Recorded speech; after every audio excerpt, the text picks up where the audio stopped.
a base de turba, que más bien parecía serrín, ¿no? Yo creo que la serrín se mojaba mucho mejor.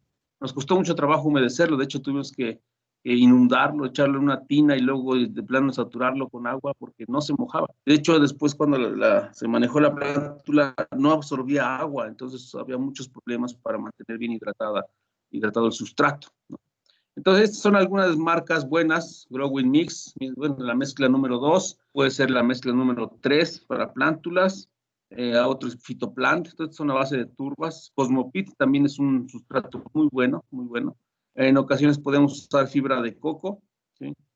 Esta es buena, incluso es un poco más barata, más accesible que las turbas, con la consideración de que sí es necesario darle un lavado con agua acidificada o acidulada a pH 5 del origen, tiene un contenido alto de sales y que sí puede ser perjudicial para las plántulas, ¿no? Un alto contenido de sales, sobre todo cloruro de sodio, y que sí puede generar un efecto osmótico negativo, bueno, y por tanto condiciones negativas para el crecimiento de las plántulas, incluso daños a la raíz. Pues eso se puede usar sin problema, pero con un lavado. Incluso ese lavado lo podemos hacer ya cuando las charolas están llenas con el sustrato. Se hace un lavado a saturación, agua acidificada con ácido sulfúrico a pH 5 y eso nos ayuda a remover una buena cantidad de las sales que van presentes en el sustrato. Entonces ya queda en condiciones de poder ser utilizado para hacer plántulas. Y como les digo, es un poco más que la turba. Y ya los sustratos inorgánicos que utilizamos, ya sea para hacer mezclas, de hecho algunas mezclas de turba vienen ya preparados con un poquito de agrolita y con un poquito de vermiculita, ¿no? Entonces, y estos en ocasiones los utilizamos, sobre todo la agrolita, la vermiculita, la utilizamos para cubrir la semilla que hemos colocado en la charola al momento de la siembra. La vermiculita es un sustrato de origen mineral, muy ligero y que retiene pues, una buena cantidad de agua, entonces eso ayuda muy bien a mantener bien hidratada la cubierta que se pone después de la siembra, y como es muy ligerito, la semilla puede germinar y después la plántula emerger con mucha facilidad. Se puede usar. No obstante,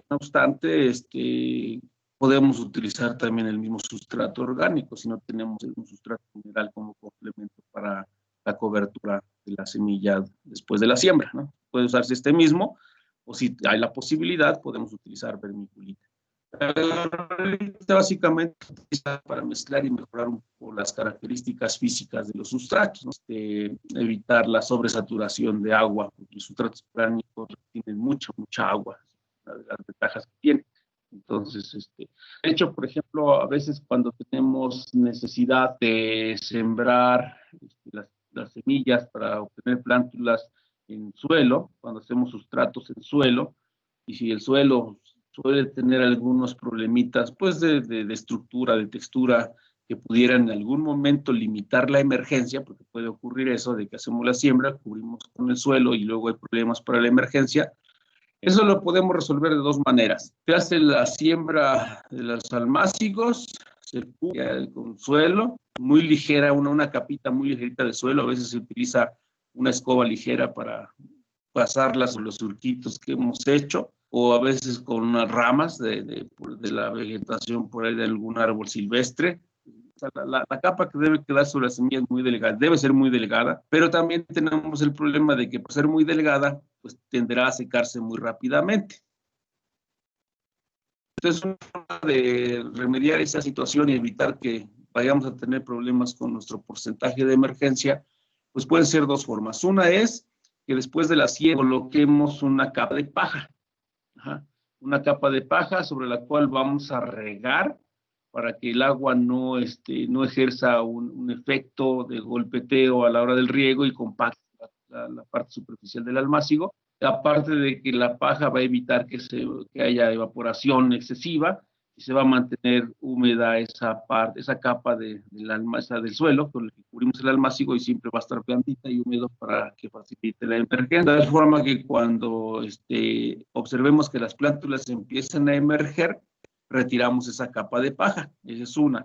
La otra es puedes hacer los surquitos, sembrar y cubrir la semilla con algún sustrato orgánico. Puede ser turba, puede ser fibra de coco, ¿sí? Entonces son sustratos muy ligeritos que retienen una buena cantidad de humedad y favorecen mucho la germinación y luego la emergencia de las plántulas. Aquí no habrá necesidad de retirarlo porque se convierte en parte del mismo sustrato donde va a crecer la plantulita, ¿no? Sí, porque a veces tenemos esos problemas, que el suelo a veces no es tan bueno para ese fin y pues podemos encontrar algunos problemas para la emergencia. Entonces, pues, podemos colocar paja o podemos cubrir la semilla con algún sustrato orgánico. De esa manera vamos a ayudar a que se mejore en mucho el porcentaje de emergencia de nuestras semillas, ¿no? Entonces, aquí hay algunos sustratos que hemos venido platicando. Pues el más común es a base de turba, es el más común, no obstante, es caro, es costoso, definitivamente es un sustrato costoso, más o menos ahorita una paca de sustrato de turba, dependiendo de la marca, puede costar desde 600 a 700, 750 pesos, también depende de la región más lejana del centro, busquemos un sustrato de estos, puede costar 700, 750, por acá en el centro anda alrededor de 600 pesos, 650 pesos una paca de sustrato. Y hay que considerar que una paca de sustrato de más o menos 100 litros trae un poquito más de 3 metros, de 3 pies cúbicos. Creo que son 106 o 110 litros de sustrato. Yo me decido para manejarlo para la siembra de plántula, más o menos dependiendo la cantidad de agua que le pongamos a una paca de sustrato. Si ponemos mucha agua se va a compactar un poquito. El rendimiento, vamos a llamarle así, el rendimiento de llenado de charolas para la siembra puede ir de mínimo 35 y hay quien puede llenar hasta 40 charolas. Entre 35 y charolas por paca de sustrato es lo que se utiliza más o menos, lo que rinde, ¿sí? Entonces, con base en los cálculos que se han hecho sobre el número de semillas que hemos comentado el lunes, pues el lunes se habló también algo de las semillas, déjenme me recuerdo. Entonces, eso. Sí hicimos el cálculo de semillas con ustedes, ¿verdad? El lunes.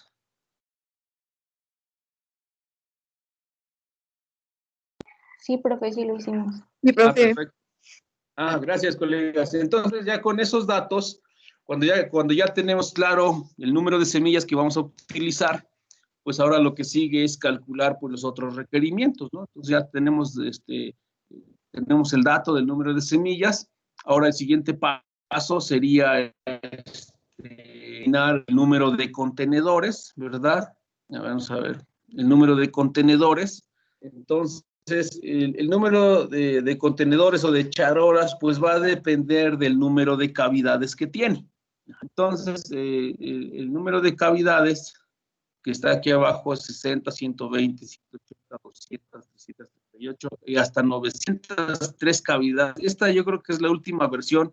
Esto yo lo vi hace 2 años y hay una empresa que está ofreciendo esta charola de 903 cavidades y se está proponiendo esta charola precisamente para cebollas, porque en el cultivo de cebolla se utilizan, como ya vimos, densidades de población muy altas, en promedio 220,000 plantas por hectárea, 250, hay lugares que manejan hasta 280,000 plantas por hectárea, 300,000 plantas por hectárea, una densidad muy alta. Entonces, si nosotros manejáramos el cultivo de cebolla como las demás plántulas o los demás cultivos donde se obtiene una plántula por cavidad, pues imagínense el número de charolas que tendríamos que utilizar por hectárea, ¿sí? Si solamente sacáramos, por ejemplo, en una charola de 200, una planta por cada cavidad serían 200 plántulas apenas por cada charola. De tal manera que si ponemos una densidad de 300,000 plantas, imagínense cuántas charolas serían que 1,500 charolas, ¿no? Para una hectárea. Entonces, lo que comúnmente se hace en la actualidad para el cultivo de cebolla es que se hace una siembra, o se siembra un número de semillas, se espera obtener entre 600, 700, 800, y hay quien busca hasta 1000 plantas por charola, de tal manera que tenemos que poner, pues en promedio, de entre 4 y 5 semillas por cavidad para lograr una cantidad de plantas en promedio 800 plantas. 800 plantas, ya si queremos 1000 plantas tenemos que poner más semilla, en promedio 5 a 6, considerando el porcentaje de germinación, para tener pues entre 900 y 1000 plantas para abaratar el costo, porque de lo contrario, imagínense, si con una paca de sustrato apenas lleno, vamos a poner 35 charolas, imagínense cuántas pacas de sustrato utilizaría para llenar 1500 charolas para apenas 1 hectárea, sería súper caro, sería inaccesible. Entonces, una forma de bajar los costos del sustrato es colocando más plántulas por cavidad, para que en lugar de tener 5 charolas sembradas para obtener casi 1000 plantas, pues con una charola, bajo al 20% el consumo de sustrato. Les digo, el sustrato es un insumo muy caro. La desventaja de eso es que cuando la plántula ya está lista para llevar al campo, pues tenemos que sacar el cepillón de la charola, que parece una macetita con 3, 4, a veces hasta 5 plántulas, y tenemos que desagregar el cepillón. Y pues en esa práctica de desagregar el cepillón, pues se pierde un poco de raíz, ¿verdad? No obstante, afortunadamente y en buena condición de humedad, la plántula de cebolla se recupera muy rápido, ¿no? Pero de cualquier manera se genera un ligero estrés. Es como si lo hubiéramos manejado en suelo, ¿no? Con la ventaja de que en invernadero o en charola, pues el cuidado del follaje sobre todo. En cebolla hay problemas fuertes de follaje, y si consideramos el tipo de hojas que tiene, muy delgadito, muy frágil, rápido se lo come alguna enfermedad, ¿no? Entonces, el invernadero es más fácil de poder manejar las condiciones y hacer un manejo preventivo para evitar daños al follaje, que ya comentamos que es un aspecto importante, ¿no? Entonces, esa es la pequeña desventaja, ¿sí? de manejarlo en charolas. Entonces, en virtud de esas consideraciones, las empresas que están las charolas, pues hacen esta propuesta de 903 cavidades para sembrar precisamente cebolla, ¿sí? Entonces ya tendríamos charolas con 900 plantas, y ahora sí, en cada cavidad va a haber una semilla, sí se va a colocar una semilla para que tengamos, pues, que será, bueno, aproximadamente 900 plantas, porque pues el 10% o el 5% que falta pues se va a representar aquí. Tampoco no creo que nos convenga sembrar 2 semillas por cavidad. Fíjense, ya en la parte operativa, ahí sí tenemos que hacer ciertos balances. Que, por ejemplo, un híbrido de cualquier material, por ejemplo en cebollas, pues ahí sí la recomendación es manejar solo una semilla por cavidad. No nos conviene manejar 2 semillas por cavidad, porque entonces ahí ya el factor caro sería la semilla, estaríamos poniendo mucha más semilla, y va a salir muy caro. En ese sentido, es más cara la semilla que el sustrato, ¿no?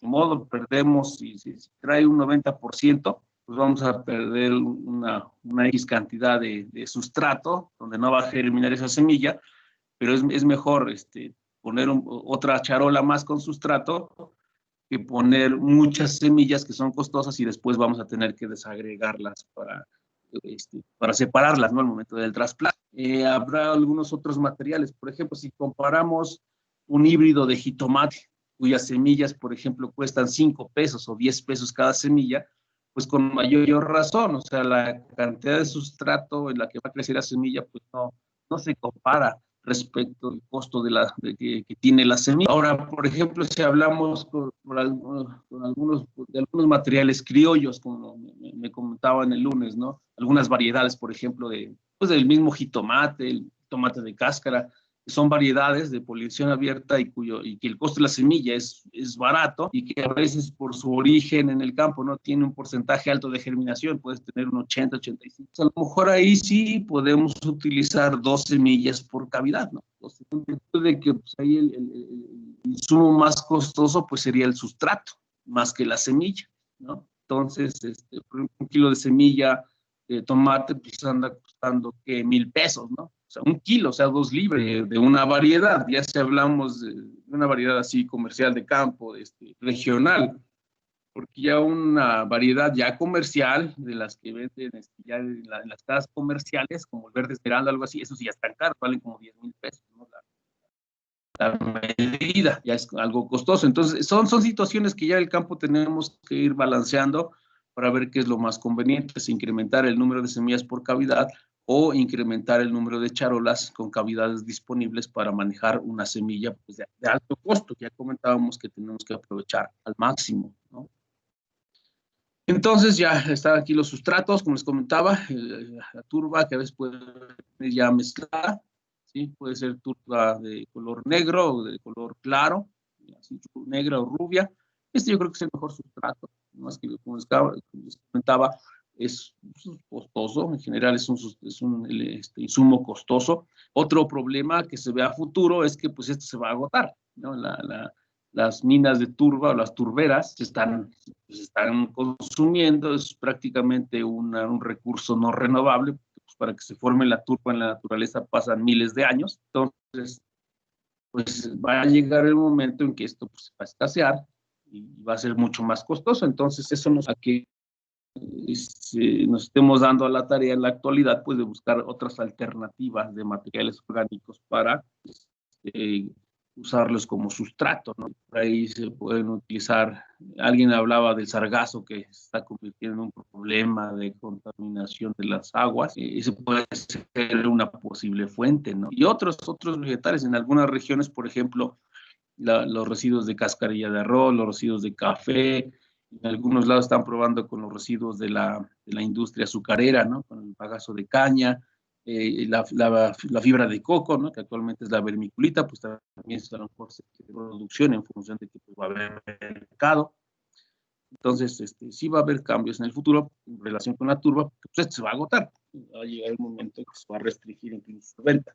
Nosotros importamos, la turba que usamos en México, pues se importa principalmente de Canadá, ¿sí? Entonces, pues así está el asunto. Y aquí están pues las demás, está la lana de roca, que se utiliza también, aquí son unos cuadritos que parecen como cubitos de hielo en donde colocamos las semillas. Entonces, germina y emerge aquí la plántula y después este cuadrito, este cubito se coloca en otro cubo más grande de sustrato y así se va cambiando de contenedor de sustrato de lana de roca hasta llegar a la estructura que se coloca ya en la producción, que se les llama los famosos, ahí están colocados los cuadritos de lana de roca para, pues, que es en donde van a desarrollarse, ¿no? Y en fin, aquí está la perlita, les comentaba, la perlita y la agrolita, pues básicamente se usan como mejoradores del sustrato. Esta es la vermiculita que utilizamos para cubrir. Entonces, aquí algunos ejemplos de sustratos, como les comentaba, estos a base de turba, la mezcla 2 o la mezcla 3 de Sunshine, funciona muy bien. Cosmopit también es una buena marca. En el mercado podemos encontrar este sustrato, el Quequila.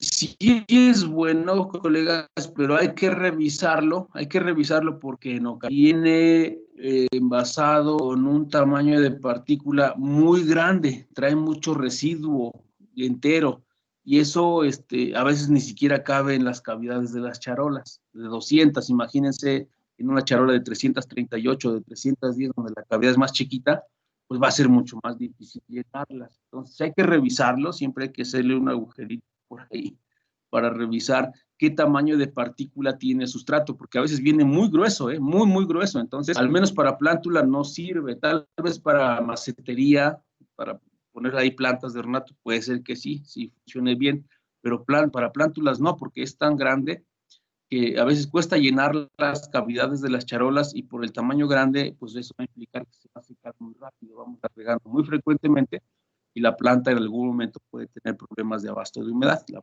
plantulita. Ajá. Entonces hay que tener mucho cuidado con revisar los sustratos siempre para estar seguros de que reúnen las características de tamaño de partícula que nos permita manejarlo bien. Miren, aquí están los datos, son 3.8 pies cúbicos y 107 litros de sustrato. Entonces, hay que atender muy bien eso y tener pues nuestros sustratos alternos, ¿no? No tengo aquí una imagen, pero ya en otros países, como en Estados Unidos, ya podemos encontrar, por ejemplo, sustratos a base de turba, pero que ya viene preparado con algún inóculo. Entonces, por ejemplo, si nosotros, por ejemplo, las cebollas, que es una planta que responde bien a la micro, podemos utilizar un sustrato inoculado con hongos del género Glomus, por ejemplo. Ya se pide en el mercado, ya existen los sustratos inoculados, ya sea con Glomus o con Bacillus o con tricodermas, entiendo lo que nosotros queramos manejar y controlar en la unidad de producción de plántula, ¿no? Lo que hacemos nosotros en México cuando hay interés de incorporar microorganismos, pues lo que hacemos es que mezclamos el sustrato con el insumo que trae el hongo, ¿no? Actualmente pues, hay productos buenos para hacer la mezcla, las mezclas de la fuente de inóculo, ¿sí? Entonces, por ejemplo, hay un producto muy bueno en el mercado que se llama Glumix. No me acuerdo de la casa, si me acuerdo de la casa, les digo el nombre de la casa, pero el nombre comercial se llama, y es un producto que viene en polvo, el ingrediente activo pues viene liofilizado, y la ventaja es que es un consorcio de hongos micorrízicos, o sea que hacen micorrización. Son como 4 o 5 especies del hongo del género Glomus, bien intraradis, más por ahí, pero es bueno tanto en sustrato como en campo, también ya aplicado en campo, en drench o en sistema de riego, funciona muy bien, ¿sí? Entonces está entrando muy fuerte y están los que son a base de Bacillus, de PHC, la casa PHC, o la base de tricoderma también de PHC. También esta casa PHC ofrece un producto a base de Paesaelomices que ayuda contra los nematodos. Esa casa ya tiene buen rato en el mercado y es buena. Productos buenos, entonces podemos usarlos sin problema. Y hay Glumix, es de una casa que se llama Biocrone. Entonces, también es un producto muy bueno el Glumix, totalmente recomendable. Ok.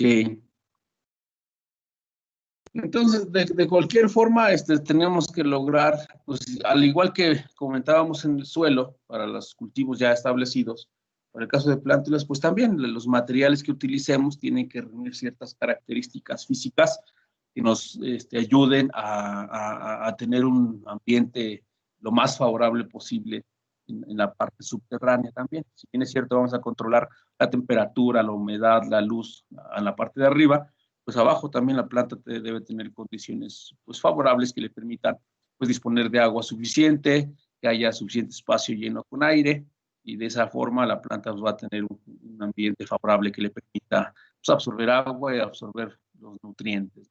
Entonces, por ejemplo, aquí tenemos esta tablita que de alguna manera nos da los datos generales de las características que tiene la turba. Entonces aquí tenemos la capacidad de retención de agua, es de un 80% promedio. Pues aquí se requiere de 70-80%, o sea, podemos dejar.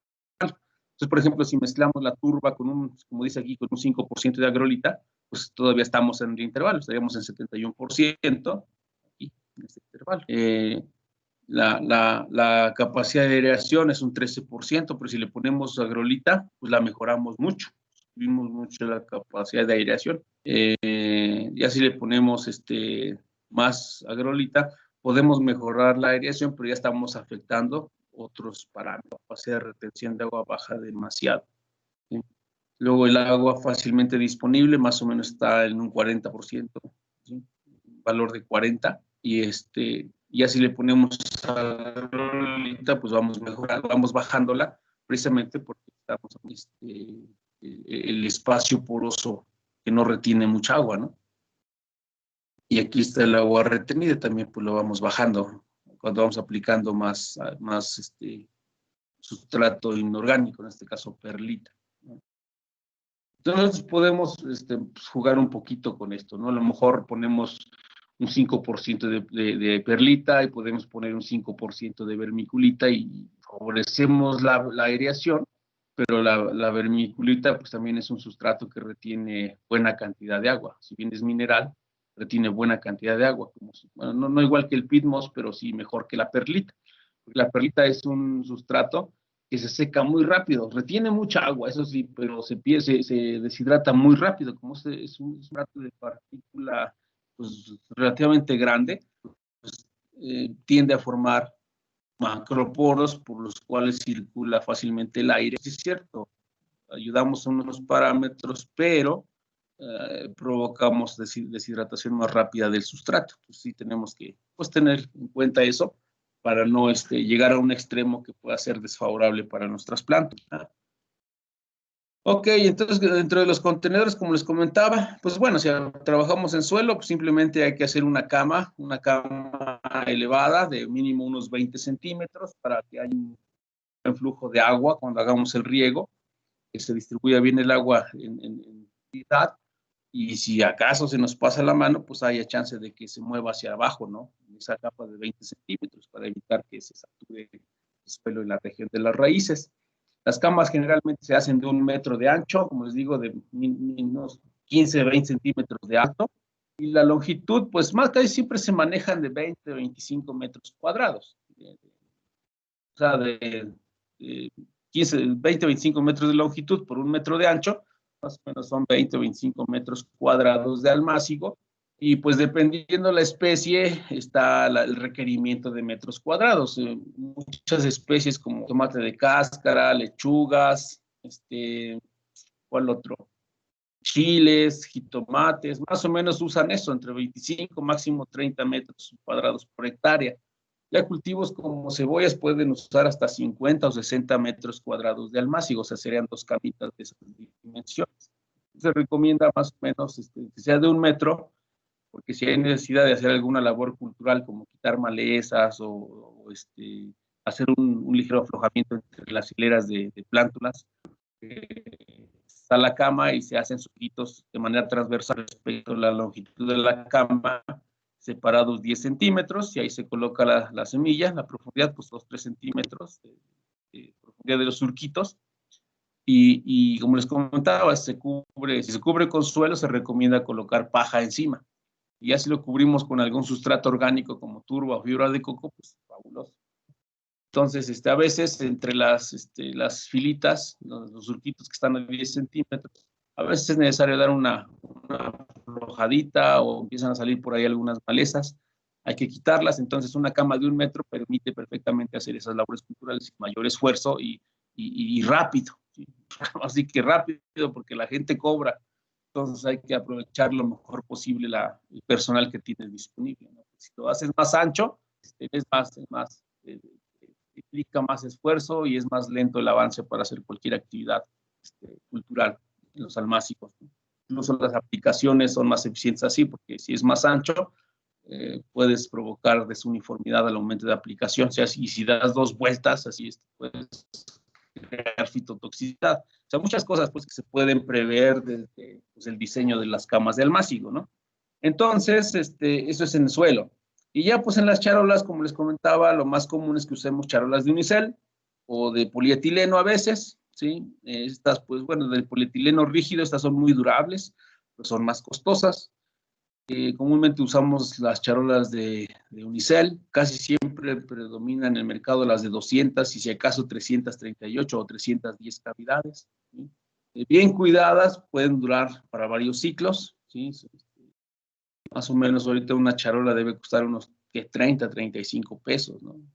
Al mayor, lógicamente, baja un poco, pero hay que comprar de 1,000 mínimo para que ya nos den otro precio, ¿no? Pero bien cuidadas, son también materiales durables. Varias veces y después de estar reutilizando el material, ¿no? Hay que hacer pues un buen lavado. Cuando están nuevas no hay problema, pero después de un ciclo de producción de plántula hay que lavar perfectamente con agua y jabón y ya después se hace pues la producción de algún insumo, de algún ingrediente activo que nos permita eliminar cualquier microorganismo potencialmente patógeno. Entonces, pues ahí podemos utilizar cloro al 2%, al 3%, preparado pues con el cloro comercial.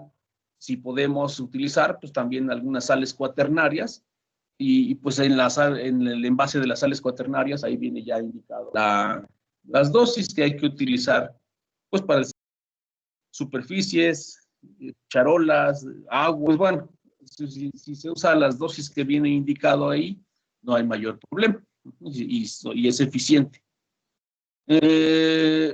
Por ejemplo, es importante tomar en cuenta el número de cavidades. Por ejemplo, casi todo, bueno, mucha gente utiliza el de 200 cavidades. Para la mayoría de cultivos hortícolas, como los que conocemos, como los de fruto, que ya ustedes conocen, y la cebolla que vamos a manejar ahorita, las lechugas, las brasicas, crecen muy bien, se obtiene plántula de muy buena calidad cuando usamos charolas de 200 cavidades. Por ejemplo, como les comentaba, cuando los productores solicitan el servicio de producción de plántula con las empresas que maquilan precisamente el servicio, pues ahí tiene que llegar a un arreglo, porque trabajar con 200 cavidades pues implica manejar un poquito más de sustrato que si trabajamos con 338. Pero el problema es que, por ejemplo, en las de 200, la plántula pues tiene un poquito más de espacio para crecer y desarrollarse de manera adecuada. De tal forma que si el periodo de plántula es de 30 días, pues la plántula puede todavía aguantar unos 3, 4, 5 días más en la charola y no pasa gran cosa, porque a veces resulta que ya está lista la plántula y resulta que la preparación del suelo se retrasó un poquito porque llovió y no pudo entrar la maquinaria. Entonces hay que esperarse unos 2, 3 o hasta 5 días. En una charola de 200 no hay mayor problema, pero si eso ocurre en un sistema de plántula de 338, o sea que usó charolas de 338, como están más juntitas, se tiolan las plantas. Entonces, con 2, 3 días o 5 días que la dejemos de más, se empiezan a tiolar. Y ustedes saben que llevar plántulas etioladas al campo, pues no puede ser catastrófico, que al momento de sacarlas y colocarlas en el terreno se nos pueden ir de lado, el follaje pega en el terreno, se quema la hoja, pueden entrar hongos por ahí, entonces es un relajo, ¿no? El tejido etiolado pues, es muy sensible a la alta radiación, hay varios problemas. Aparte, pues el cuidado del manejo del agua pues es más estricto, debe ser más estricto. En estas charolas hay menos volumen, la reserva de agua que la planta puede tomar, sobre todo en etapas avanzadas de desarrollo de la plántula, pues se consume muy rápido y hay que estar regando frecuentemente para que la planta no entre en estrés, a diferencia de las de 200. Ya si hablamos de 180, 120 o 60, ya es para algunos tipos de plántula especializados. Por ejemplo, si hablamos de injertos vitáceas, en donde se requiere que el sistema de raíces pues ya vaya bien desarrollado después de que ya se hizo el injerto, pues requerimos un volumen mayor de sustrato, ¿no? Aparte de que pues, hay que sembrar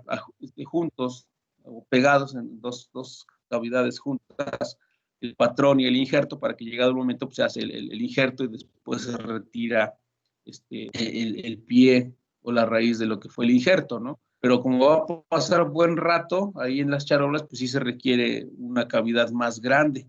Sí, las de 200 no sería bueno.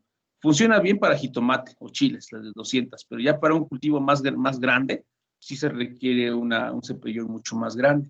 O algunas técnicas de producción, por ejemplo, de pimientos o de jitomate que se están proponiendo ahora, en las que se lleva ya muy avanzado la planta al campo para escalonar la producción, pues ya se deja la plántula 60 o 70 días en los contenedores, ¿no? Entonces, pues imagínense, para esas fechas, ya el sistema de raíces pues ocupa mucho sustrato y se requiere pues, prácticamente, y es lo que después se va a llevar al campo.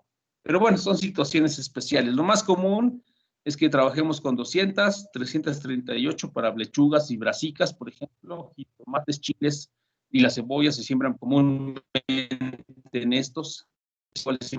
Y como les digo, ahora que está en el mercado esta nueva propuesta de 903 cables para el caso específico, lo cual pues va a implicar tener pues la infraestructura de sembradoras para este número de cavidades, qué sé yo. Pero yo siento que va a pegar, que va a ayudarle mucho a las plántulas a evitar precisamente ese estrés que se provoca cuando se desagregan los cepellones de las charolas de 200, en las que tenemos pues 3, 4 o hasta 5 plantulitas. Entonces son varias consideraciones que hay que tomar en cuenta, colegas. De hecho, igual, pues a lo mejor en el otro semestre les toca trabajar aquí en el campo, ojalá, pero siempre, colegas, cada práctica que ustedes hagan en el campo, por ejemplo, esta de las charolas, aparentemente es una práctica en la que llegas al campo, ya está el sustrato ahí, nos empezamos a hacer bolas para ver cómo empezamos, y no. Eso ya en la actividad productiva no puede ser posible. Ustedes en algún momento del tiempo les va a tocar coordinar una actividad como esta. Y como les comentaba, el manejo de los cultivos en la etapa de plántula es crítica. Entonces, les va a tocar coordinar esta situación, les va a tocar manejar gente, les va a tocar estar muy al pendiente de que todos los... Entonces, sí, tienen que, todos los días antes de empezar, tienen que repasar su lista de requerimientos, pues para que ya esté, la semilla ya debe estar lista, ya incluso si no es mecánica la siembra, pues si es manual, pues ya es su gente lista, con unos pequeños contenedores ya para que cada uno tenga una cantidad de semilla determinada, y pues todo eso le toca hacer al coordinador y tal vez algún asistente, pero ya debe saber cuántas gentes va a utilizar, cuántas pacas de sustrato ya tienen que estar por ahí listas, cuántas charolas ya en perfecto estado deben estar listas, ya sean nuevas o reutilizadas, para que en cuanto empiece la actividad, estar muy al pendiente de dar instrucciones de cómo llenar, cómo hacer la cavidad, cómo sembrar, y estar al pendiente de que hagan un buen tapado, y todo eso pues tratando de que sea lo más pronto posible y bien, ¿no? Dicen las empresas, debe estar bien y a la primera. Afuera ya no es muy, o sea, ya no se vale de que, pues ya, hijo, me salió mal, lo vuelvo a hacer, ¿no? Eso de lo vuelvo, sí, puede hacer, pero en otro lado. Entonces, pues hay que tener mucho en cuenta estos aspectos, porque ya en la actividad productiva, pues recuerden, finalmente, la actividad productiva, pues todo esto cuesta dinero, el tiempo cuesta, entonces, pues nos van a estar, nos están evaluando constantemente nuestro nivel de productividad en ese sentido, ¿sí? Entonces, aquí, por ejemplo, viene una comparación de lo que ocurre cuando llenamos las charolas y les pasamos solamente un rasador, un cepillado, para dejar bien parejita, bien llenita la charola.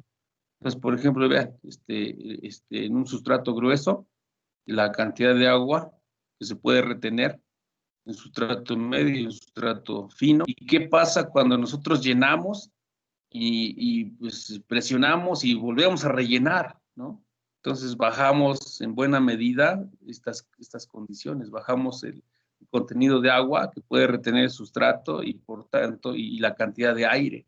Eso en el futuro, durante el desarrollo de plántulas, puede tener implicaciones serias. Entonces hay que tener mucho cuidado en la forma en que vamos a llenar nuestros tenedores, ¿sí? Para que no se vaya a comprimir tanto el sustrato y quede todo compacto y después la raíz tenga problemas para desarrollarse adecuadamente. Entonces, es muy importante esa parte también. Con lo que les comentaba, ¿no? Las características que tienen las cavidades de las charolas en función del número en las charolas. Como les comentaba, por ejemplo, en las charolas de 200 cavidades, más o menos tenemos disponible una superficie de centímetros cuadrados por plántula y un volumen de sustrato de 20 mililitros. Pero fíjense lo que ocurre en una charola de 310 y con mayor razón en 338.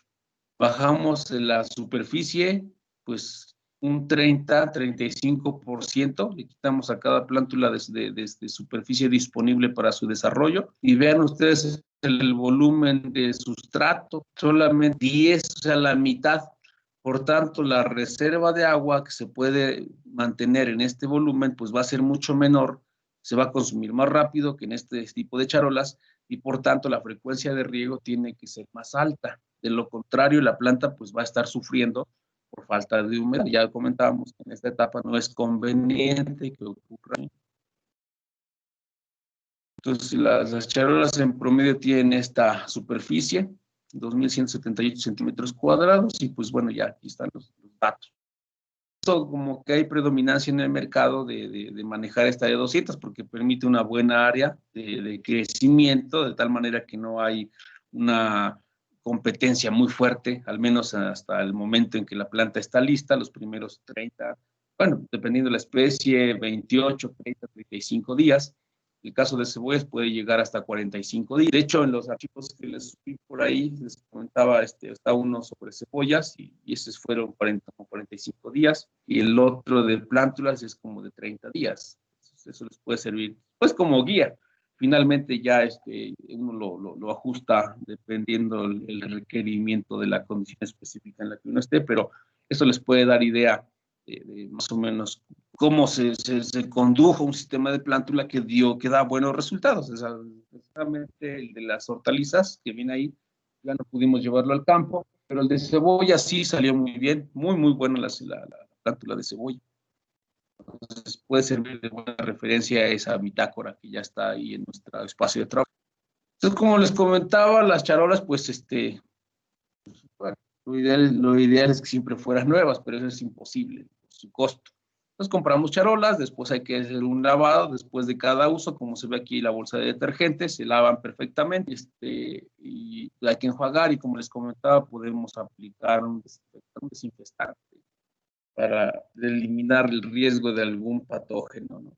De hecho, por ejemplo, como les comentaba, podemos usar cloro, podemos utilizar sales cuaternarias, en algunas ocasiones se puede utilizar incluso la urea. Si preparamos una solución de urea al 5%, pues se prepara la solución, ahí ya limpian las charolas, se sumergen y ya se van colocando al sol para que se sequen perfectamente. Entonces, toda la urea que se impregnó en la superficie de la charola, cuando pierde el agua donde estaba disuelta, pues se convierte en un agente desecante muy fuerte, muy efectivo, ¿no? De hecho, seguramente más de uno de ustedes ha aplicado fertilizante en sus cultivos y una pequeña cortadita y ya sabrán lo que se siente, ¿no? Y es básicamente ese efecto deshidratante severo que provoca la urea en las, pues en los tejidos, ¿no? Que contienen mucha humedad. Entonces, eso mismo ocurriría con los microorganismos. Entonces, esa puede ser otra opción. Aparte de que pues, después esa urea pues, va a ser una fuente de nutrientes, ¿no? Sobre todo cuando se lleve al campo, gracias a los microorganismos. Ahora, el llenado de los contenedores pues, puede ser en seco, como se ve aquí en la foto, o puede ser humedecido. ¿Sí? Ahora sí que ya va a depender de la técnica que emplea cada uno de los sembradores o de los productores de plántula. Los dos son buenos, definitivamente, los dos son buenos. Nada más que, por ejemplo, acá hay que tener mucho cuidado con el humedecimiento. Debemos aplicar gotas muy finas para evitar que las gotas grandes caigan sobre su sustrato y como hay mucho aire aquí, lo saca. Entonces hay que tener mucho. A veces se prefiere humedecerlo un poquito, nada más que aquí corremos el riesgo de que luego nos emocionamos y pasa eso que les dice que veíamos hace un rato, que se llena, se compacta y luego se vuelve a rellenar. Si nos pasamos el sustrato por cavidad, podemos generar compactación, ¿sí?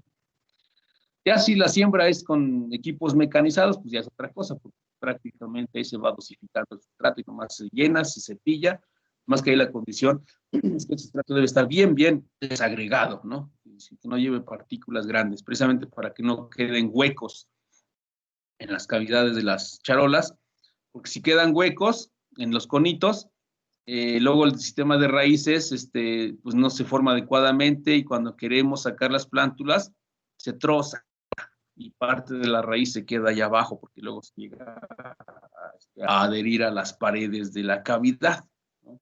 Hay que evitar eso, hay que ser muy cuidadosos.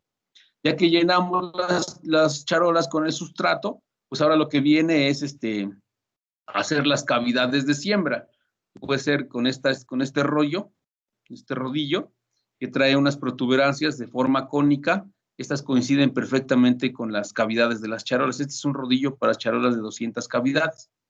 Entonces ya llena la charola, se pasa el rodillo por encima y ya quedan hechas todas las cavidades de siembra a la misma profundidad. Se recomienda que sea de medio centímetro a 1 centímetro máximo y va a depender un poquito de la especie.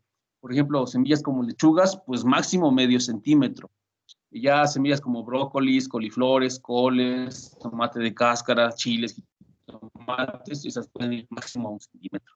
La lechuga sí debe ser más superficial, incluso deben saber, la lechuga requiere incluso cierto nivel de radiación para poder germinar. Debe ser muy superficial. Y bueno, aquí la siembra, vamos a hablar de la siembra. Pues bueno, en el almácigo ya les comentaba, las dimensiones de las camas pues, va a depender de la especie y de la superficie que queramos establecer. Básicamente de 1 metro de ancho. Debe estar bien nivelado, tener una buena distribución del agua de riego.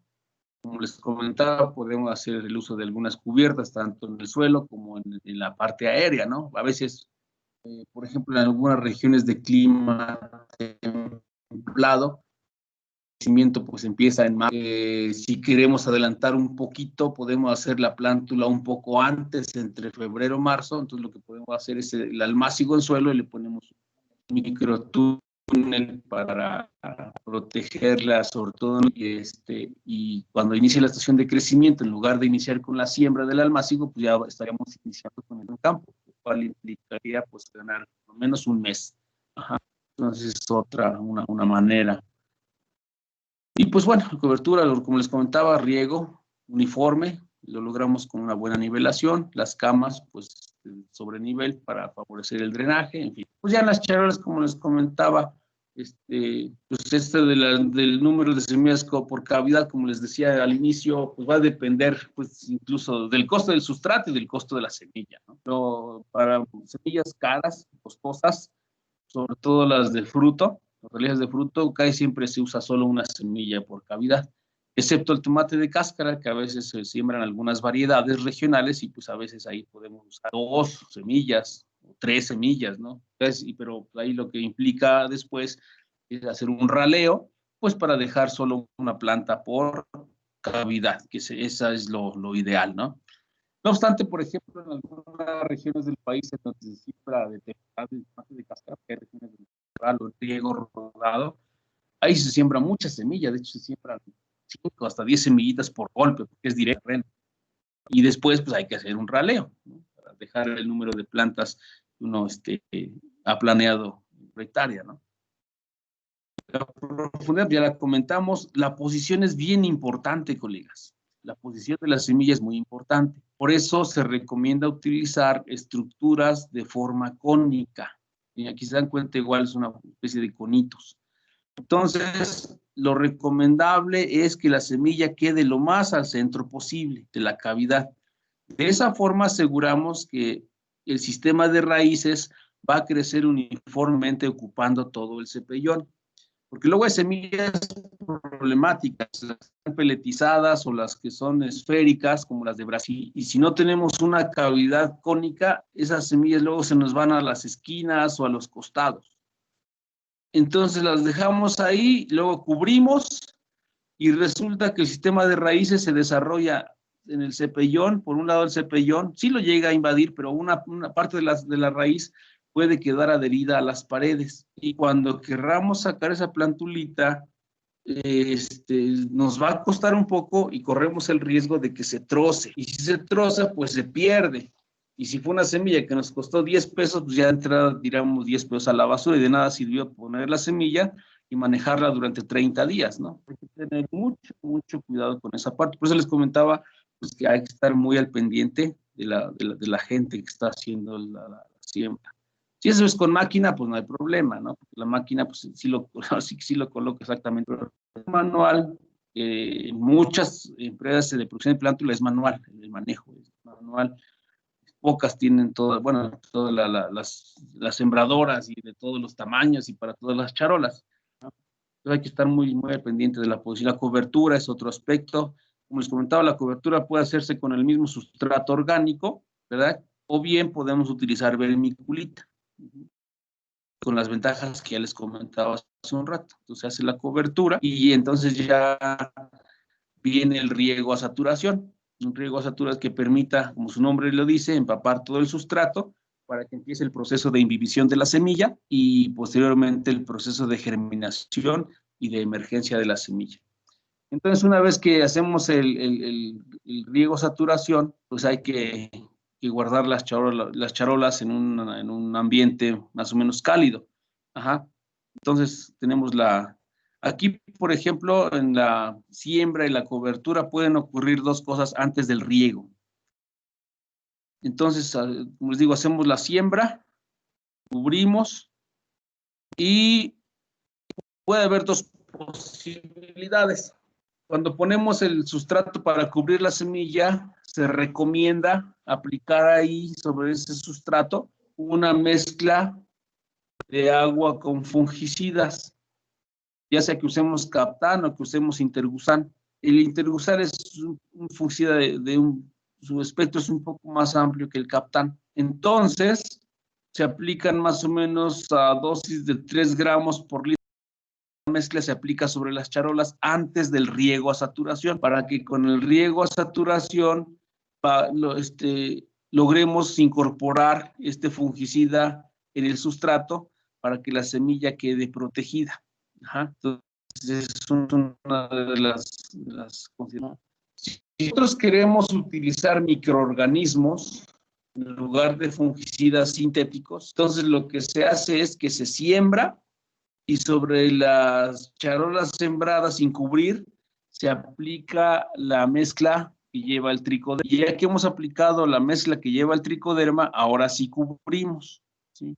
Para que el tricoderma quede directamente en contacto con la cubierta de la semilla, para que cuando empiece a emerger la radícula, el hongo se ponga pues en contacto con esas estructuras que finalmente son en las que nos interesa que se establezca este hongo. ¿Ah? Entonces, puede haber estas dos posibilidades. Ahora, si nosotros estamos trabajando con un sistema alternativo de manejo de plántula y después de cultivo en campo, si usamos microorganismos, pues ya no hay que usar ni fungicidas ni bactericidas, ¿no? Entonces hay que ser muy cuidadosos con esa parte. Porque si usamos microorganismos y por alguna razón tenemos que recurrir a un fungicida o un bactericida, pues prácticamente eliminamos el microorganismo benéfico. Entonces, como les comentaba, ya que hacemos el riego a saturación, se colocan las charolas, pues ya sean en el invernadero, si es que no tenemos un cuarto de germinación. Cada semilleras tienen cuartos de germinación, en donde se controla la temperatura más o menos a 25 grados centígrados, y ahí se guardan el tiempo necesario para que haya imbibición. Como el sustrato está saturado, esa humedad alcanza para que haya la imbibición y la activación del embrión para la germinación y la emergencia. Entonces hay que tener mucho cuidado. Se recomienda que las charolas se envuelvan en plásticos, de preferencia negro. El transparente puede incrementar muy por arriba de lo requerido la temperatura, entonces el plástico negro funciona muy bien y se encierran para que no haya evaporación excesiva y se reseque el sustrato y que la temperatura más o menos se mantenga constante durante el día y la noche. Aquí sí nos conviene eso. Entonces, hay que estar muy al pendiente porque hemos visto que algunos materiales como las lechugas y los brócolis requieren como de 55 horas en ese estado y hay que empezar a extenderlas cuando empieza la emergencia. Hay que estar muy al pendiente. De preferencia, ojalá siempre coincidamos, porque hay que estar revisando esto en la mañana y en la tarde. Si, por ejemplo, ya a mediodía se cumplen, no sé, 48 horas o 55 horas o 60 horas para los cultivos, ya hay que extender esto, porque en la noche va a emerger. Si nos confiamos, y les digo, nos pasa una vez con unos productores, igual se les durmió, lo que pasa que eran productores de Chile, y que ponen tomate de cáscara, el verde esmeralda, les costó, como les digo, como unos 6,000, 7,000 pesos de la unidad de semilla, y pusieron el tomate y pensaron que se comportaba igual que el chile, y no, el chile requiere como 5 o 6 días para emerger. El tomate de cáscara en 3 días está afuera, colegas. Entonces, cuando fueron, pensando que era igual de lento, no, pues se les echó a perder la planta. O sea, emerge y como no hay luz, pues buscan la luz. Y eso parecía más bien unas charolas de germinados, ¿no? Todo alargado, tiolado, pues se echa a perder. Entonces hay que estar muy al pendiente, porque dependiendo de la especie, son las horas en estas condiciones que deben transcurrir. Les digo, para lechuga hay que estar muy pendiente, porque en 55, 60 horas cuando mucho y empieza la emergencia. Y tomates, si acaso 72 horas. En brasicas igual, como unas 50, 60 horas. O sea, hay que estar muy al pendiente, porque con 6 horas o 12 horas que se nos pase, con eso tenemos para que se viole la plántula y se nos echa a perder después porque se cae. Después ya no hay manera de mantenerla vertical. ¿Sí? Entonces, y pues consume muchas reservas. En ese proceso de andar buscando luz, consume muchas reservas y después tenemos plántulas poco vigorosas, muy raquíticas y algunas se mueren. Algunas de hecho se mueren. Entonces es muy importante mantener un nivel de temperatura que nos permita reducir lo más posible el tiempo a emergencia. ¿Sí? Porque si yo pongo a germinar una charola de semillas, si la llevo, si la tengo en 5 grados centígrados o 10 grados o 0 grados centígrados, sí hay germinación, pero súper lenta, me puede llevar 15 días o más. Y yo dejo que eso ocurra, en todo ese proceso se va a gastar una cantidad impresionante de reservas que después me van a dar como resultado plántulas muy raquíticas. Por eso yo debo acortar lo más posible esa etapa de germinación para que cuando la plántula emerja aún conserve una buena cantidad de reservas en sus tejidos, ya sean los cotiledones o el endospermo, y le permitan establecer perfectamente un sistema de raíces inicial y también un sistema de follaje, si bien incipiente, pero que ya empieza a ser funcional. De lo contrario, van a ser plantas muy raquíticas. De ahí la importancia del manejo de la temperatura en la etapa de germinación y emergencia.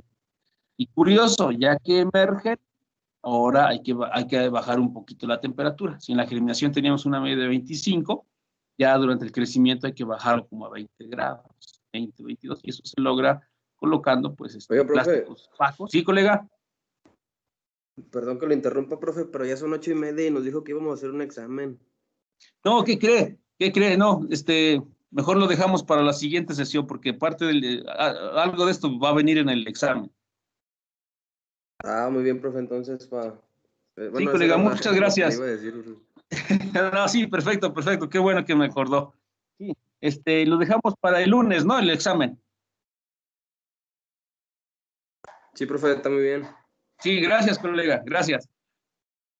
Ajá, entonces de ahí la importancia, pues, del manejo de la temperatura. Que acortemos lo más posible el tiempo de siembra a emergencia, pues para que queden suficientes reservas y la planta se establezca bien. Ya después de que emerge, bueno, ya que empieza la emergencia, hay que extender las charolas en estos espacios. Extendemos las charolas, y como les comentaba, hay que bajar la luz un poquito, utilizamos plásticos opacos, no sé, los blancos que usamos pueden ser hasta del 70%, bueno, del 30% de sombrío. Hay lugares en los que se usa malla sombra, para bajar un poquito la radiación.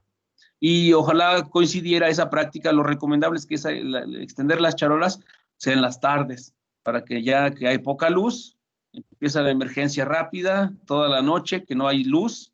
Ya al otro día que vamos temprano, vamos a ver todas las charolas ya con la mayoría de plantulitas, ya en un día nuevo y con poca intensidad de luz. Entonces no hay daños por insolación, que suele ocurrir cuando bajamos las charolas en la mañana, y pues a las plántulas las agarra la radiación del mediodía. Pues luego sí hay ciertas manchitas de color blanco, precisamente porque hay daños de insolación.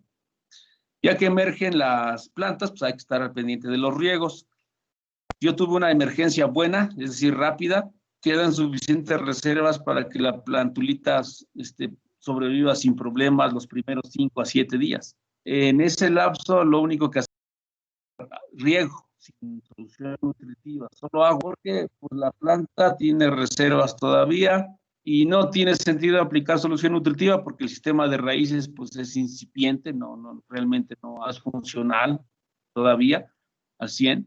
Y el sistema de follaje pues, es muy pequeño, realmente la demanda es mínima y sigue manteniéndose del tejido de reserva. Solamente agua, de lo contrario podríamos nosotros ocasionar un problema de concentración de sal, de absorbentes que se van a acumular, puede ser perjudicial para la planta. Entonces los primeros 5 o 7 días solo es con agua. Y ya después, y bueno, como dice aquí, es importante, al igual que hacíamos los cálculos en el suelo, aquí podríamos hacer los cálculos con base en el espacio poroso del sustrato, ¿no? Y para evitar el exceso de agua. Ya después de la primera semana, ahora sí, aplicamos solución nutritiva. Esta es una solución nutritiva que hemos utilizado aquí en la escuela y que nos ha dado buen resultado, y que incluso es la solución nutritiva que se menciona en las bitácoras que tienen ahí que les compartí en el espacio del grupo. Entonces, podemos utilizar, dependiendo de la región, a veces tenemos de ácido fosfórico como fuente de fósforo.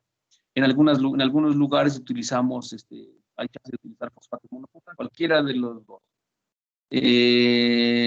Como fuentes de potasio, pues está el sulfato de potasio, sulfato de magnesio, los dos nitratos, el de potasio y el de calcio. Y aquí están los micros, el sulfato ferroso, sulfato de manganeso, sulfato de zinc, sulfato de cobre y bórax para el boro, ¿no? Ahora ya usamos un complejo de micros, ¿sí? Hay un complejo muy bueno de la marca Haifa que trae todos estos, bueno, excepto el boro, pero y es muy bueno, y la verdad es muy bueno, Multicom. Y el bórax lo aplicamos para el boro. Entonces, por ejemplo, esta solución nutritiva, cuando ya solamente fosfato monopotásico está ya se requiere, si no tenemos, pues hacemos la conversión respecto del ácido fosfórico. Y aquí está, por ejemplo, una solución a las cantidades de fuentes para una solución al 20% o al 25% o al 50%. Aquí vienen las opciones, diversas opciones, porque en la mayoría de plántulas, por ejemplo las de lechugas, brasicas, podemos iniciar con soluciones al 20 o el 25% de concentración. Y suele salir bien, porque hay que hacer algunas aplicaciones foliares, redumbio estimulante, y eso ayuda a que la planta vaya desarrollándose bien.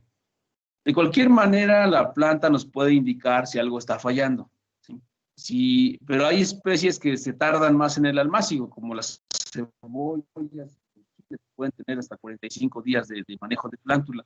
A veces será necesario subir al 50%. O si no, podemos hacer un cálculo para aplicar una cantidad que se encuentre entre el 25 y 30 y 50%, que sería el 37.5%, ¿no? Puede ser.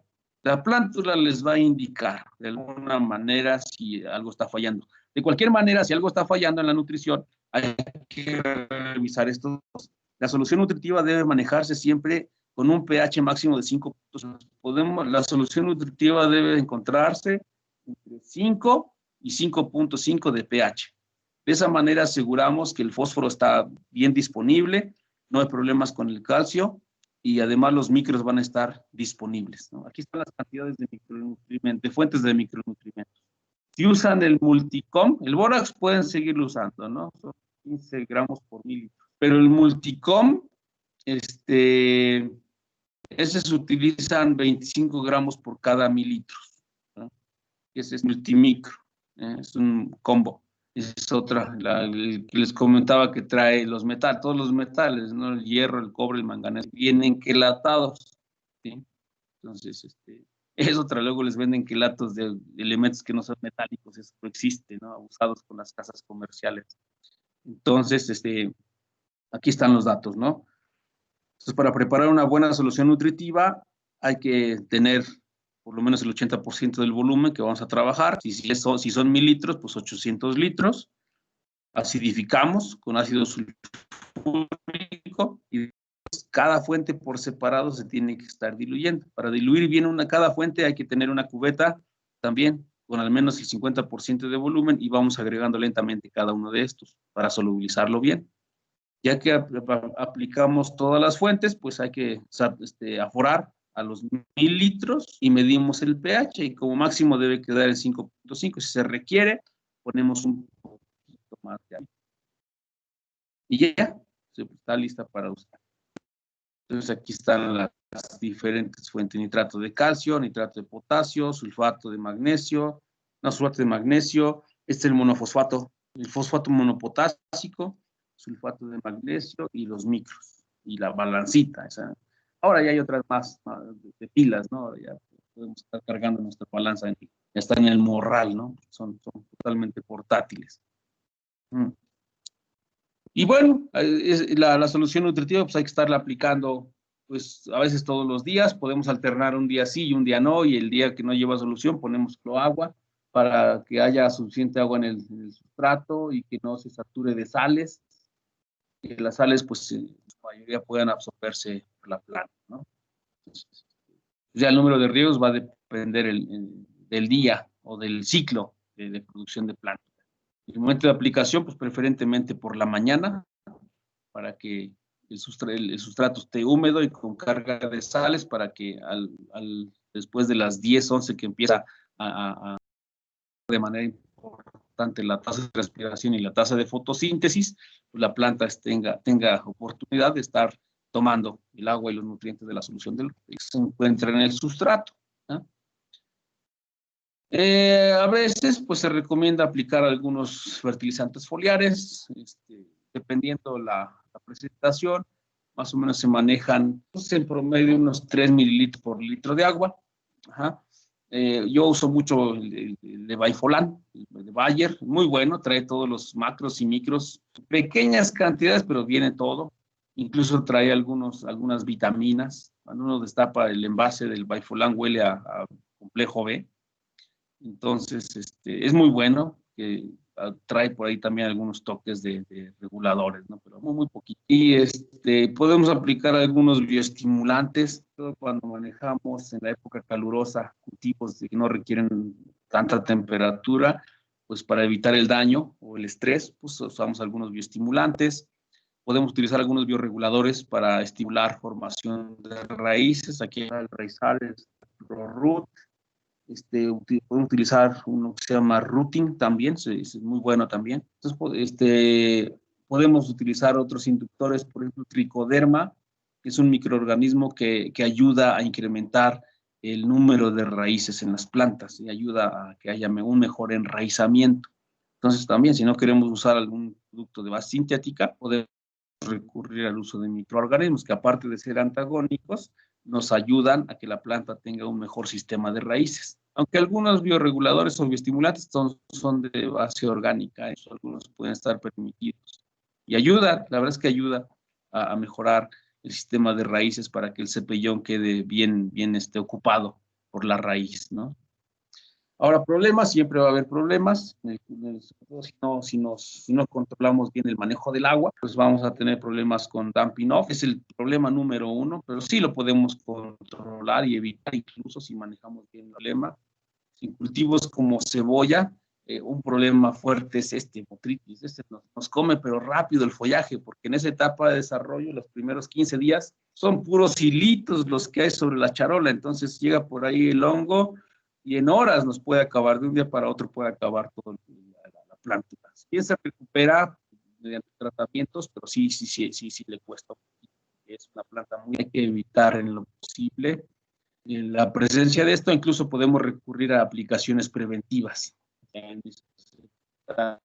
Hacer una aplicación preventiva de algún fungicida para que no se nos vaya a presentar. Si bien es cierto, aplicamos a la hora de la siembra el Captan o el Intergusan, ya una vez que emergió, pues puede ser después de la primera semana de emergencia, cuando ya está todas las plantas afuera, podemos hacer otra aplicación de esos mismos, pero ahora una dosis mucho más baja. Ya hay plantulitas, podemos provocar fitotoxinas. Entonces, si en la siembra, cuando lo aplicamos sobre el sustrato, usamos una dosis de 3 gramos por litro, aquí, cuando ya hay plantulita, podemos usar 1 gramo por litro, nada más, para que no vayamos a crear fitotoxicidad en las plantulitas. Pues hay que evitar que haya problemas de minadulga, saltona y mosquitas. Son los más comunes que se llegan a presentar en la etapa de plántulas. En esa etapa, cuando las hojas son pequeñitas, pues llega un minador o 2 minadores, prácticamente se comen la hoja. La pulga saltona pues puede dañarnos las hojitas, que luego son las más funcionales, ¿sí?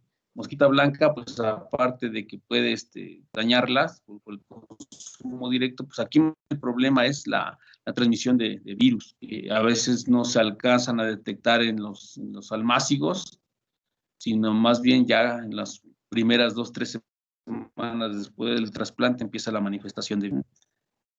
Y pues algunos daños ocasionados por factores abióticos, como la temperatura, como les comentaba, hay que bajar la temperatura en la etapa de plántula, la radiación, evitar aplicar concentraciones altas de insumos, ya sea de reguladores o de fertilizantes o de insecticidas o de fungicidas. Puede haber fitotoxicidad que nos ocasionan pues deformaciones o quemaduras, en el peor de los casos, y pues no abusar de los bioreguladores, ¿no?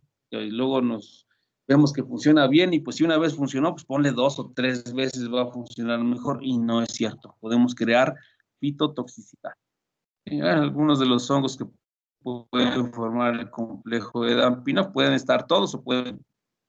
Y pues bueno, hay que estar manejando la planta, como les comentaba, el periodo dependiendo de la especie, 28 días, 30 días, 35 días, 40 días, 45 días, cebollas, hay unos chiles de hasta 60 días, ¿no? Como el manzano, en fin. Aquí es una gráfica de resultados que obtuvimos mediante la aplicación de microorganismos. Esto es una lectura tomada como a los 20 días después de la emergencia en Chile. Entonces, ahí van, por ejemplo, el mejor tratamiento fue el ácido giberélico, ¿sí? Tengo la mano levantada. Ah, es que en la pantalla no se ve. Cuando pongo pantalla completa no se ve. Espérame, ahorita lo arreglamos. Maldonado, sí. Adelante, Maldonado. Oiga, una preguntota. ¿Es posible utilizar hongo tricoderma en conjunto con micorrizas del género Glomus? Es que una vez estaba leyendo un artículo que decía que resultaban hasta un poco antagónicos uno con el otro. Sí, hay que tener mucho cuidado porque tricoderma es un hongo que es muy voraz en el consumo de materia orgánica. Bueno, los biólogos dicen que se parece mucho a una bacteria, es muy voraz, pero no es bacteria, es un hongo. De hecho, incluso se han hecho algunos estudios y tampoco se recomienda mezclarlo, por ejemplo, con Bacillus, que las funciones que tiene, tricoderma nos ayuda a controlar algunos hongos, como Fusarium. Y Bacillus, Bacillus subtilis, nos ayuda a controlar Phytophthora. Entonces uno podría decir, no, pues apliquemos tricoderma y Bacillus para, por ejemplo, chiles, y nos va a ayudar bastante bien. El problema es que tricoderma llega a atacar también a Bacillus. Entonces hay que tener mucho cuidado, porque a lo mejor no valdría a lo mejor no los podríamos mezclar o aplicar mezclados, sino manejarlos en diferentes tiempos. Por ejemplo, yo recomendaría manejar tricodermas en las etapas iniciales cuando el mayor problema es Fusarium. Y ya en etapas avanzadas, por ejemplo en los chiles, en donde ya la planta conforme avanza el tiempo es más sensible a Phytophthora capsicum, la raíz, entonces ya estaría haciendo aplicaciones de Bacillus. Y bueno, no es que se desaparezca tricoderma, pero sí baja su utilidad, precisamente porque hay competencia y pueden ser antagónicos, pueden sí que destruir. Pero yo incrementaría o me dedicaría a incrementar la población de Bacillus ya en etapas avanzadas donde me interesa doble Phytophthora capsicum. En las etapas iniciales les daría prioridad a la aplicación de tricoderma, de que aparte de que me ayuda a controlar Fusarium, me ayuda al enraizamiento de mi cultivo. Entonces, es cierto, hay microorganismos que no se llevan, ¿no? Entonces, o sea, que no es posible mezclar porque se comen unos a otros, o sea, uno sirve de alimento del otro. Y en este caso, tricoderma se come, de hecho, su forma de reproducción es fácil porque crece muy rápido, ¿cierto? Crece muy rápido e invade. Yo tuve oportunidad en algún momento de trabajar eso con Arabidopsis, precisamente la planta que nos hablaron en los de arquitectura de raíz.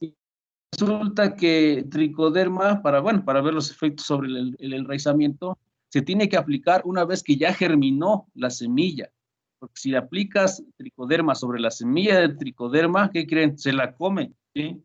Entonces, sí hay que tener en cuenta esos detalles, precisamente pues, porque si no, no va a funcionar. Como bien comenta, se aplica los dos juntos, pues no, a lo mejor el que gane pues en la batalla por el espacio ahí, pues es el efecto que vamos a observar en la planta, pero a lo mejor esperábamos ver el efecto del otro microorganismo, ¿no? Entonces sí, a lo mejor podríamos aprovechar sus ventajas, pero los podríamos manejar en diferentes tiempos, ¿no?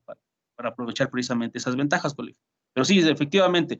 De hecho, ahora ya en la actualidad se está trabajando fuerte precisamente en ofrecer insumos agrícolas de base biotecnológica que lleven varios microorganismos. Ahorita por lo pronto se tienen productos que llevan varios microorganismos, pero de la misma especie, como el que les comentaba, el Glumix. Lleva varias especies de Glomus.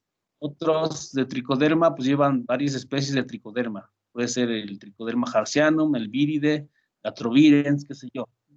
Pero es la misma especie. está siendo muy complicado sacar insumos que lleven bichos de diferentes especies, porque ocurre lo que usted dice. Entonces, porque ahora la recomendación es trabajar con consorcios, porque se ha visto que cuando van cepas individuales en el producto, cuando los cambias de ambiente, a veces no funcionan del todo, ¿sí? Entonces, si metes es como ustedes, por ejemplo, ¿no? Si el lunes que hagamos el examen, si lo hicieran en equipo, seguramente sacan una mejor calificación que que así individual, ¿no? Los consorcios siempre son mejores. Puede ser que un miembro del equipo se acuerda de una cosa, el otro miembro se acuerda de otra cosa y ahí discuten y hacen una mejor respuesta. Así ocurre con los consorcios de microorganismos que se aplican en el. Si aplicas grupos de microorganismos, como cada uno se especializa en alguna función, por ejemplo, algún bicho es un buen antagonista, el otro bicho es un buen solubilizador, el otro bicho produce fitohormonas, qué sé yo, y todos en conjunto pues van a ayudarle a la planta más que uno que a veces llega a atenuar su efecto o su actividad cuando lo cambias de ambiente. Entonces, se está trabajando en eso, aparte de ofrecer productos con varios bichos de la misma especie, ojalá en el futuro sea posible ofrecer productos con bichos de diferentes especies. Por eso, porque hay problemas de competencia, efectivamente. Sí, colega, muchas gracias. Gracias, profe.